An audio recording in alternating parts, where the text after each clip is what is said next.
We are less than 6 weeks away from Election Day and only 2 weeks from a debate between Senator Reverend Raphael Warnock and Republican challenger Herschel Walker. Joining me now is Chuck Todd, moderator of NBC's Meet the Press. There's still that narrow block of conservatives who support Governor Brian Kemp, but haven't quite come over to Herschel Walker's camp. Walker is trying during speeches this week. He attacked certain school policies on race and transgender rights. So, Chuck, do you think shifting further right will help him accomplish that goal? Well, it doesn't make a lot of sense to me. I don't think that's the Kemp voter that he's not winning right now. I mean, I don't think it's a base voter that Walker's not winning. Where the difference between Kemp's lead and Walker's deficit appears to be a group of sort of more independent leaning former moderate Republicans, if you will. So I don't think the last thing they want is sort of to go further to the right. This is, you know, if you're looking at it to sort of visualize who this voter is, it's the college-educated suburban white male of Atlanta. And that's the swing voter here. These are folks that seem to vote Republican in some of the Senate races, vote Biden in the presidential. They ended up leaning a Democrat during the runoffs in the Senate races. That's the swing voter. That, if I'm Herschel Walker and I'm trying to figure out how to catch up to Kemp and close that gap with Warnock, that's the voter I have in my head that I'm talking to. So this doesn't appear to match to me what I think is where Warnock is having success, for instance, with a certain group of voters that Kemp is able to win over as well.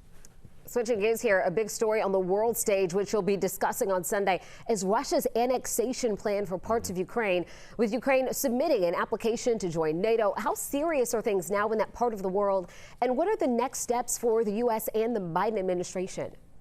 Well, it's hard to say. Like, I don't know how much more seriously we could say. It's like if our knob goes to 10, turn it to 11, right? We are at that kind of stage right now in this war. You know, last week, Jake Sullivan, the president's national security advisor, came on Meet the Press, and specifically with one message that he was trying to send publicly, which is if Putin uses a nuclear weapon, there's going to be a catastrophic response in Russia to that decision. So what does that mean? He didn't want to get into any details, but to give you a hint at what that means, I'm going to have the Secretary General of NATO on this week, because at some point, Putin seems to be, in his attempt to try to scare the West away from supporting Ukraine, he may end up forcing NATO's hand to have to get involved, because if it gets confirmed that Russia was behind those attacks on the Nord Stream pipeline, there's certainly a lot of suspicion that it was Russia. If it's confirmed that it is, that's not an incident NATO can just let stand. So we are in a dangerous situation. Some people think history books will say World War III had already begun in this case. I don't want to sit there and claim that, but that's the precarious situation we're in right now. Yeah. Now, Chuck, I do want to end with this note. On Saturday, former President Jimmy Carter is going to turn 98 years old. He occasionally makes appearances, like a few days ago at the Plains Peanut Festival. I wanted to get your thoughts on Jimmy Carter's life and legacy now more than 40 years after he was president. It's remarkable that he's got a chance. And it's the Carters first of all, that marriage is remarkable. The fact the two of them are still going, both of them on that front. But his ex-presidency, I mean, in many ways, you know, his presidency can be debated by plenty of politicians. His ex-presidency is universally praised. And it's sort of a model of what we want our former presidents to be. Elder statesmen. They try to solve some problems. They get themselves involved in things that are humanitarian focused first.